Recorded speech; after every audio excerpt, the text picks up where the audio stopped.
Bonjour à tous et à toutes. Voilà, alors, mon ami Menachem Laloum m'a demandé de faire encore une fois un petit Dvar Torah sur le thème de la Achdout, le thème de l'union, de la fraternité. Et il est évident que on ne parlera jamais assez de la fraternité, c'est la raison pour laquelle j'ai répondu présent à son appel.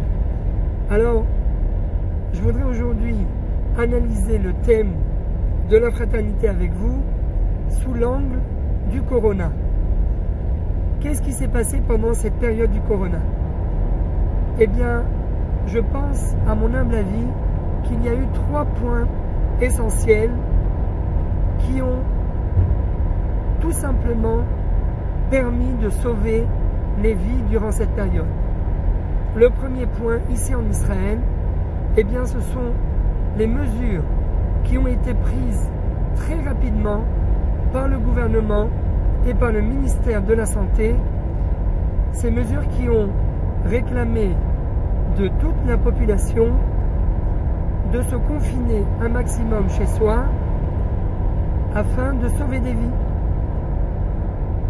Sans ces mesures, eh bien, il est évident qu'aujourd'hui, Chas v'Shalom, nous ne serions pas dans la situation dans laquelle nous nous trouvons aujourd'hui par rapport à la situation dans laquelle se trouvent malheureusement des pays comme l'Italie, comme les États-Unis, comme la France.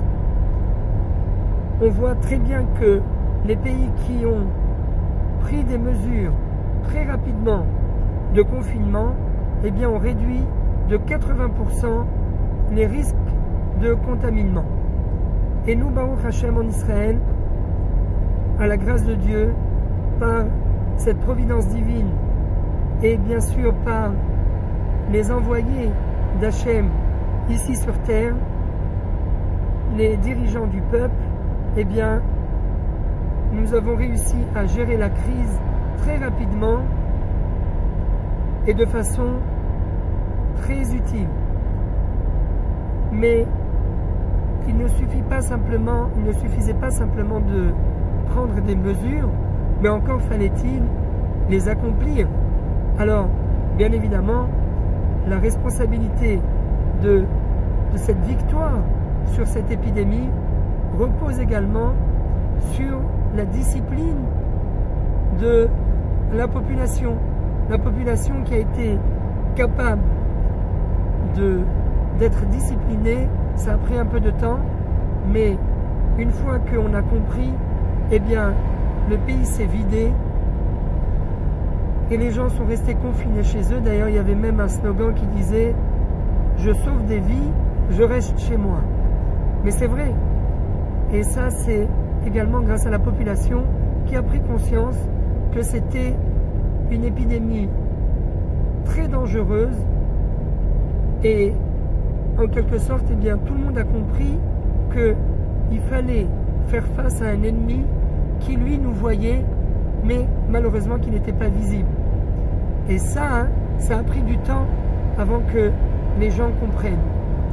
Mais le troisième facteur qui a permis de réduire les victimes durant cette période de Corona, eh bien, ce troisième facteur, c'est les Chassidei Chabad.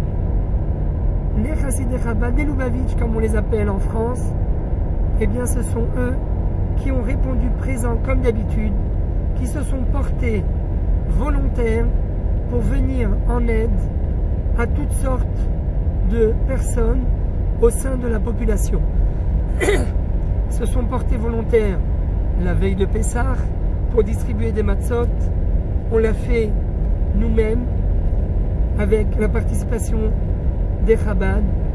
Ils se sont portés volontaires pour distribuer de la nourriture aux gens qui malheureusement ne pouvaient pas sortir de chez eux, parce que s'ils sortaient de chez eux, eh bien, ils s'exposaient à un grand danger, et donc ils étaient obligés de rester confinés chez eux de façon totale.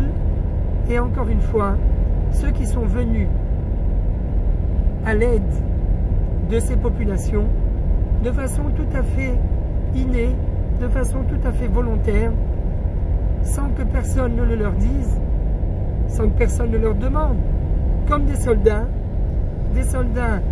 du Rebbe de Lubavitch, des soldats de Tzivot Hashem. Eh bien, encore une fois, ici en Israël, c'était les Chabad.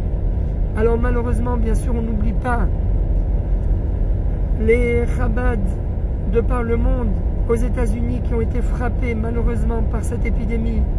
Les Chabad en France, tellement de gens, de chassidim, que ce soit de la rue Petit, que ce soit d'un peu partout, des tzadikim, le directeur de l'école Sinaï, des gens qu'on a connus, des gens qui, grâce à qui le judaïsme aujourd'hui a pu se développer en France ou aux États-Unis. Et malheureusement, eh bien, ils ont été frappés. On n'oublie pas la Messirut Nefesh, cette capacité de donner leur vie durant toute leur vie pour la communauté. Mais ce qu'on doit retenir surtout de cette période, eh bien, je pense, à mon humble avis, c'est que d'abord, cette épidémie Bezat Hashem, qu'elle se termine, que nous puissions dire qu'elle est derrière nous, mais nous avons appris quelque chose de très très important. Le message qu'Akadosh Baruch Hu a essayé de nous transmettre à travers cette période, eh bien c'est que il n'y a que la communauté qui peut se sauver elle-même.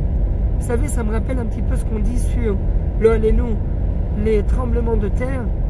Eh bien, les statistiques disent que lorsqu'il y a un tremblement de terre, les seules personnes qui sont en mesure de sauver un maximum de population en 24 heures, eh bien ce sont les personnes qui sont à proximité des gens qui ont été frappés.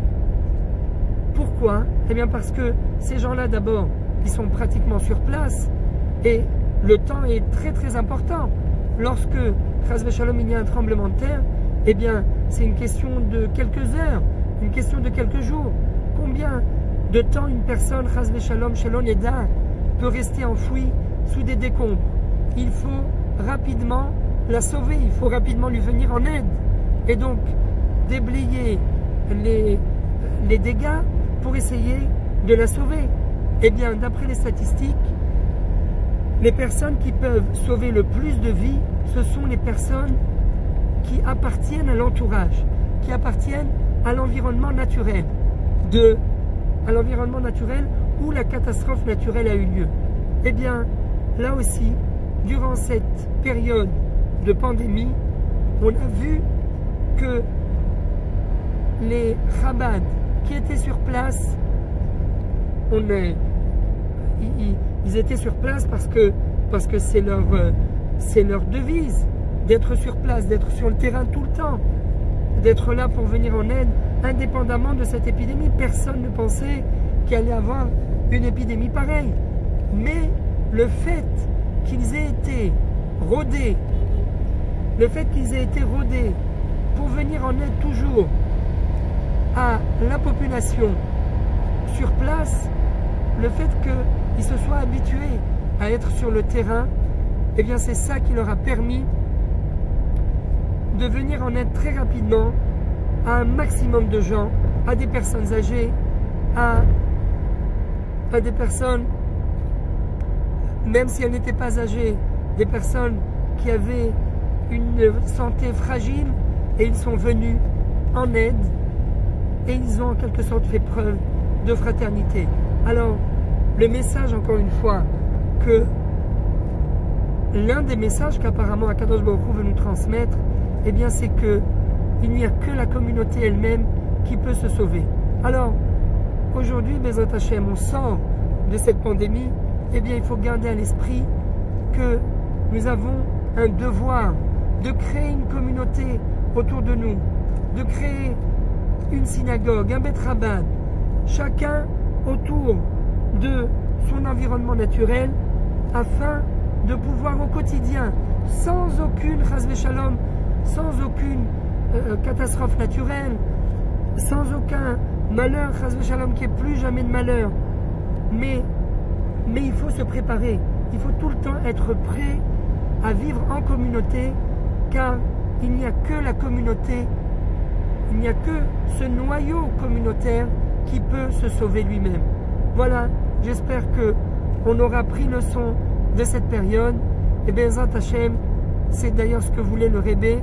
Donc, à l'approche, encore une fois, du Gimel Tammuz, que nous puissions réaliser dans les actes la devise du Rabbi, s'organiser en tant que communauté pour pouvoir faire face d'abord au quotidien, pouvoir exprimer un judaïsme fort, mais également en cas de besoin, eh bien, toujours être présent sur le terrain pour réagir et pour venir en aide à notre prochain.